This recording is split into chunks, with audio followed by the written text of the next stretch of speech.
Solo levelling की episode 4 के साथ हाजिर हूँ। अभी तक जिसने मेरे चैनल को सब्सक्राइब नहीं किया, चैनल को सब्सक्राइब कर दे, वीडियो को लाइक और शेयर कर दे, शुक्रिया। मिस्टर किम के वहाँ से भाग जाने के बाद सिर्फ 3 लोग पीछे अल्टर पर बचते हैं, जिनमें एक जूही, मिस्टर सोंग और हमारा हीरो जिनवू है। मिस्टर सोंग दरवाजे की तरफ देखते हैं और कहते हैं मिस्टर किम के भागने के बाद दरवाजा और भी ज्यादा क्लोज हो गया है। मिस्टर सोंग उनसे कहते हैं वैसे तो बहुत देर हो चुकी है, लेकिन मुझे समझ आ गई है यहाँ पर क्या चल रहा है। वो जिनवू से कहते हैं जूही को अपने साथ लो और यहाँ से चले जाओ। जब तक इस अल्टर पर एक भी इंसान मौजूद रहेगा तब तक ये दरवाजा मुकम्मल तौर पर बंद नहीं होगा। तुम और जूही की जिंदगी अभी बहुत बड़ी है, तुम अभी जवान हो, जल्दी से यहाँ से चले जाओ।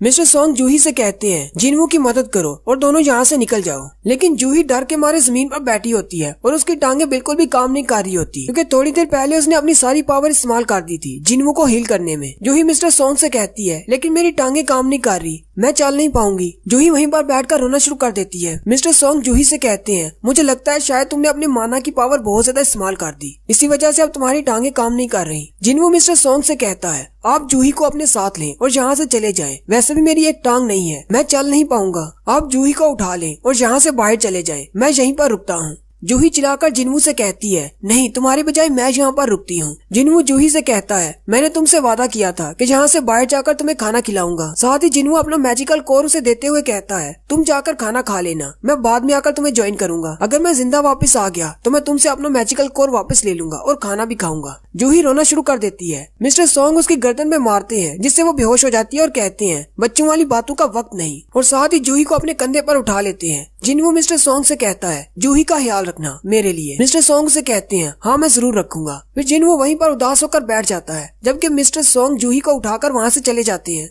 मिस्टर सोंग जूही को लेकर जैसे ही दरवाजे से बाहर निकलते हैं, जिनवू कहता है चलो शुक्र है बाकी सब तो यहाँ से चले गए, सिर्फ मैं ही हूँ जो यहाँ पर मरने वाला हूँ। अगर मुझे पता होता कि वो इस डंजन के अंदर मैं मरने वाला हूँ तो मुझे इंश्योरेंस करवा लेनी चाहिए थी। अब मेरी माँ और मेरी बहन का क्या होगा। वहीं अल्टर पर एक तलवार गिरी होती है। जिनवू उस तलवार को उठा लेता है और कहता है अब जबकि मैं मरने वाला हूँ तो मेरी कोशिश यही होगी कि मैं मरने से पहले एक मॉन्स्टर को तो अपने साथ लेकर ही जाऊँ। वो सारे स्टैचू मॉन्स्टर्स उसके बहुत ज्यादा करीब पहुँच जाते हैं। जिनवू का ब्लड बहने की वजह से वो बेहोश होने की कगार पर होता है और उसकी आंखें बंद हो रही होती हैं, जिसकी वजह से वो स्टैचू और भी ज्यादा करीब हो जाते हैं। जिनवू अपनी तलवार उनके सामने करता है और कहता है अटैक करो मुझ पर, मैं तुम में से एक को तो जरूर मारूंगा। लेकिन साथ ही वो स्टैचू अपने बाले से उस पर अटैक करता है और जिनवू के बाजू में अपना बाला दंसाते हुए उसे ऊपर उठा लेता है और उसे आल्टर के पत्थर पर फेंक देता है। जिनवू बेचारा खून में लिपटा आल्टर के पत्थर पर लेटा होता है और यही कह रहा होता है मैं मरना नहीं चाहता, काश मेरे पास एक मौका होता, काश मुझे एक और चांस मिल जाए। मेरे पास भी मेरी फैमिली है, मुझे भी उनकी केयर करनी है, मैं भी यहाँ पर मरना नहीं चाहता। हालांकि ये फैसला मेरा था कि मैं यहाँ पर रुकता हूँ, लेकिन मैं मरना नहीं चाहता। वो बड़ा सा स्टैचू फिर से उस पर अटैक करने वाला होता है। जिनवू कहता है काश मेरे पास एक और चांस होता, मुझे बस एक और चांस मिल जाए, मैं यहाँ पर नहीं मरना चाहता। जैसे ही वो बड़ा स्टैचू उस पर अटैक करने वाला होता है वो सारी की सारी ब्लू फ्लेम्स बुझ जाती हैं और उन ब्लू फ्लेम्स के बुझने के साथ ही वो सारे स्टैचूज वहीं पर रुक जाते हैं और एक अलार्म बजने के साथ ही जिनवू के सामने एक विंडो ओपन होती है। तुमने इस सीक्रेट मिशन की सारी रिक्वायरमेंट्स को पूरा कर लिया है। जिनवू कहता है आखिर ये सीक्रेट मिशन क्या है और मैंने कौन सी रिक्वायरमेंट्स को पूरा कर लिया है। और साथ ही फिर से आवाज आना शुरू होती है जो कि उस विंडो पर लिखा होता है, वही उसको आवाज आ रही होती है। जिनवू कहता है अब इसका क्या मतलब है। वहीं पर एक और विंडो ओपन होती है जिस पर लिखा होता है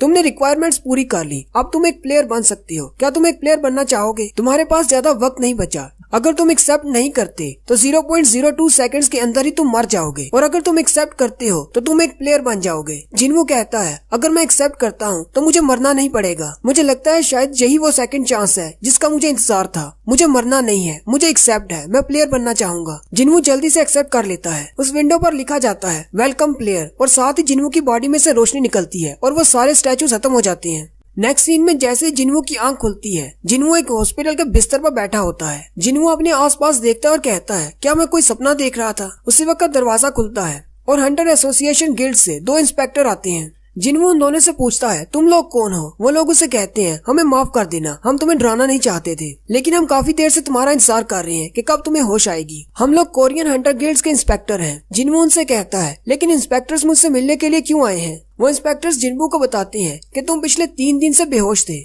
जिनवू उनसे पूछता है जूही और मिस्टर सोंग का क्या हुआ, क्या वो दोनों ठीक हैं? वो इंस्पेक्टर्स उसे कहते हैं हाँ वो बिल्कुल ठीक हैं, लेकिन मिस्टर सोंग का क्योंकि बाजू कट गया था, इसकी वजह से अब वो मुझे नहीं लगता कि वो हंटर का काम कर पाएंगे, शायद वो रिटायर हो जाएं। और जूही अभी भी हॉस्पिटल में है क्योंकि उसने बहुत ज्यादा माना इस्तेमाल कर लिया था और वो ट्रॉमा से बाहर नहीं निकली। मुझे नहीं लगता कि वो दोनों दोबारा हंटर्स एसोसिएशन को ज्वाइन करना चाहेंगे। साथ ही वो इंस्पेक्टर मिस्टर किम के बारे में बताने लगते हैं। जिनवू उनसे कहता है नहीं, उनके बारे में रहने दो, मुझे उनके बारे में नहीं जानना। इंस्पेक्टर जिनवू से कहता है उस डंजन में जो कि डबल लेयर डंजन थी, वहाँ पर से जितने भी लोग जिंदा बाहर निकले उनकी टोटल तादाद 6 है। हालांकि हम सब लोग जानते हैं कि डंजन्स के अंदर मॉन्स्टर्स से बहुत ज्यादा खतरा होता है और बहुत सारे हंटर्स मरते भी हैं, लेकिन इस तरह इकट्ठे बहुत सारे हंटर्स का एक साथ मरना बहुत ही अनोखी बात है। जब हमारे इंस्पेक्टर्स और व्हाइट टाइगर गिल्ड के लोग वहाँ पर पहुँचे तब तुम अल्टर के पत्थर पर अकेले लेटे हुए थे। तुम्हारे अलावा वहाँ पर कोई भी नहीं था, कोई स्टैचू भी नहीं। वो कमरा तुम्हारे अलावा बिल्कुल खाली था, वहाँ पर कोई भी नहीं था। जिनवू उनसे कहता है लेकिन ऐसा कैसे हो सकता है? इंस्पेक्टर उसे कहते हैं हाँ, हमें भी यकीन नहीं हो रहा क्योंकि बाकियों के बयान के मुताबिक वहाँ पर स्टैचूज थे और उतनी सारी लाशें भी थी। सारे बचने वालों ने जो बयान दिया था वो सबका एक जैसा था, इसलिए हमें इस बात पर यकीन करना पड़ेगा। और तुम्हारे बारे में हमारा ये ख्याल है कि तुम्हें डबल अवेकनिंग मिली है। जिनवू उनसे कहता है डबल अवेकनिंग का क्या मतलब है? इंस्पेक्टर जिनवू से कहते हैं जब एक हंटर को उसके स्टैट्स मिलते हैं, जब वो एक हंटर बनता है, साथ ही उसका पावर लेवल बढ़ जाता है। लेकिन बाज़ दफा हमने ऐसा भी देखा है कि एक हंटर की दोबारा अवेकनिंग होती है जिससे उसकी पावर पहले से बहुत ज्यादा बढ़ जाती है। हमारे पास ऐसे बहुत सारे केसेस की मिसालें हैं, जैसे सी रैंक के हंटर्स डायरेक्टली ए रैंक पे चले गए या फिर ए रैंक वाले डबल अवेकनिंग के बाद डायरेक्टली एस रैंक पे चले गए। साथ ही वो इंस्पेक्टर अपने पास मैजिक पावर डिटेक्टर लेकर आए होते हैं जिस पर एक माना क्रिस्टल लगा होता है। वो जिनवू से कहते हैं तुम्हें बस इसके ऊपर अपना हाथ रखना है और हमें पता चल जाएगा तुम्हारे अंदर कितनी पावर है। अगर वहाँ पर वाकई में इतने ज्यादा खतरनाक मॉन्स्टर्स थे तो तुम्हारे जैसे नॉर्मल पावर वाले हंटर्स उनको हैंडल नहीं कर सकते थे। उनको हैंडल करने के लिए या तो ए रैंक के हंटर्स की जरूरत थी या फिर एस रैंक के हंटर्स की। इसलिए हम तुम्हारी पावर लेवल को जांचना चाहते हैं। हमें लगता है कि तुम्हारी डबल अवेकनिंग हुई है, तुम पहले से बहुत ज्यादा पावरफुल हो गए हो जिसकी वजह से तुमने उन सारे स्टैचू मॉन्स्टर्स को मार दिया। जिनवू उस क्रिस्टल पे ऊपर हाथ रखता है। वो इंस्पेक्टर अपने हाथ में उस मीटर को पकड़ लेता है और कहता है देखते हैं इसके पास कितनी पावर है। लेकिन वो रीडिंग देखकर बहुत ज्यादा हैरान हो जाता है और कहता है तुम तो वाकई में एक कचरा हो। हालांकि ई रैंक के हंटर्स के अंदर भी नॉर्मल पावर लेवल 70 होता है और तुम्हारा पावर लेवल तो सिर्फ 10 है। जिनवू इंस्पेक्टर से कहता है क्या हुआ, मुझे भी तो बताएं कितनी पावर है मुझ में। इंस्पेक्टर उसे कहते हैं हमें माफ कर दो, हमें शायद गलतफहमी हो गई थी, हमें लगा शायद तुम्हें कोई डबल अवेकनिंग हुई है। साथ ही वो उसे कुछ बताए बिना वहाँ से बाहर चले जाते हैं। उन दोनों के वहाँ से जाने के बाद जिनवू कहता है इन लोगों को तो पता था कि मैं वीकेस्ट हूँ, फिर आखिर ये लोग मेरा टेस्ट करने के लिए आए ही क्यों? वहीं पर बैठे बैठे जिनवू के सामने एक और विंडो ओपन होती है जिसमें एक मैसेज के बारे में बताया जा रहा होता है कि आपके पास एक अनरीड मैसेज है। जिनवू कहता है क्या उन इंस्पेक्टर्स को ये विंडो नजर नहीं आई? क्या ये सिर्फ मुझे ही नजर आ रही है? उसी वक्त वो कंबल में से अपना पाँव निकालता है और कहता है मेरा तो पाँव भी वापस जुड़ चुका है और मेरी बॉडी पर कोई जख्म भी नहीं है। अब तो मुझे खुद पर भी यकीन नहीं रहा, पता नहीं शायद वो एक सपना था या फिर रियलिटी। क्या मुझे उन इंस्पेक्टर्स को इस विंडो के बारे में बताना चाहिए या फिर अपने बॉडी पार्ट्स के वापस आने के बारे में? साथ ही जिनवू उस विंडो पर टच करता है लेकिन कुछ भी नहीं होता। जिनवू कहता है मुझे तो लगा था शायद ये टच स्क्रीन है। उसी वक्त उसकी बहन भी अंदर आ जाती है और उसे कहती है भाई ये तुम क्या कर रहे हो, कहीं तुम्हारे सर पर कोई चोट तो नहीं लगी? असल में उसकी बहन को भी वो विंडो नजर नहीं आ रही होती। उसकी बहन चिल्लाती है उसके पास आ जाती है और उसे कहती है मैंने तुमसे कहा था कि दोबारा डंजन्स में मत जाना, मैंने तुमसे कहा था कि जख्मी होकर मत आया करो, मैं बहुत ज्यादा परेशान हो जाती हूँ। बाकी सारे हंटर जख्मी होकर क्यों नहीं आते, सिर्फ तुम ही अकेले ऐसे क्यों हो जो जख्मी होकर बाहर आते हो? अगर तुमने इस तरह जख्मी होकर बाहर आना बंद नहीं किया तो मैं अपनी स्टडी छोड़ दूंगी और मैं भी काम करना शुरू कर दूंगी। तुम्हें हमेशा मेरी स्टडी के लिए काम करना पड़ता है। वो मैसेज वाली विंडो अभी भी उसके सामने होती है। जिनवू अपनी बहन से कहता है क्या तुम्हें ये चीज नजर आ रही है? जिना उसे कहती है मुझे कुछ भी नजर नहीं आ रहा। जिनवू उसे कहता है अगर तुम्हारे पास गेम में कोई मैसेज हो जो तुम्हें पढ़ना हो तो तुम कैसे पढ़ोगी? जिना उसे कहती है मुझे लगता है शायद तुम्हारे सर में कोई चोट लगी है और तुम पागल हो गए हो। अगर तुम्हारे पास कोई मैसेज है तुम अपने मेल बॉक्स को ओपन करो और उसको पढ़ लो। जिनवू कहता है ओपन द मेल बॉक्स और उसका मैसेज ओपन हो जाता है। उसके मैसेज में लिखा होता है कि उसने डेली क्वेस्ट को पूरा करना है जो कि अपनी पावर को इंक्रीज करना है। जिनवू कहता है अब इसका क्या मतलब हो सकता है? जिना उसे कहती है अच्छा ठीक है मैं यहाँ से जा रही हूँ। बाहर उसकी दोस्त खड़ी होती है, वो उसे कहती है चलो यहाँ से चलें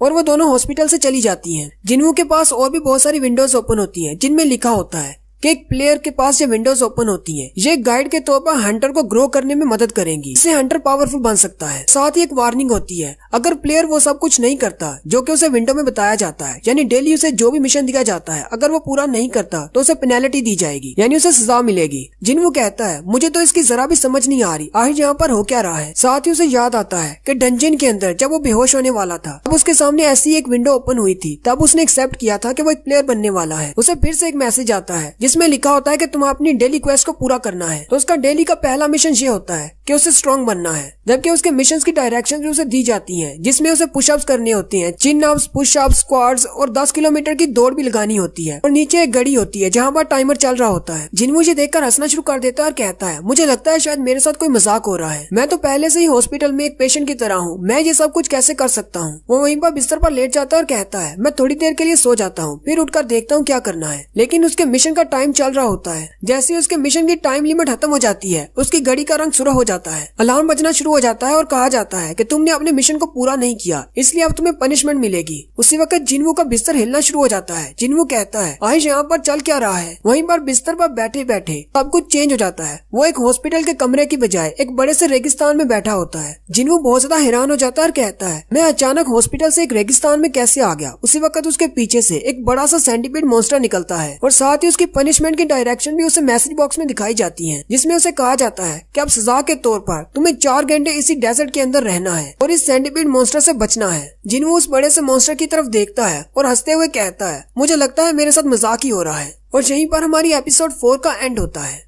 एक्सप्लेनेशन अच्छी लगी हो तो कमेंट करके जरूर बताएं। चैनल को सब्सक्राइब कर दें, वीडियो को लाइक और शेयर कर दें। शुक्रिया।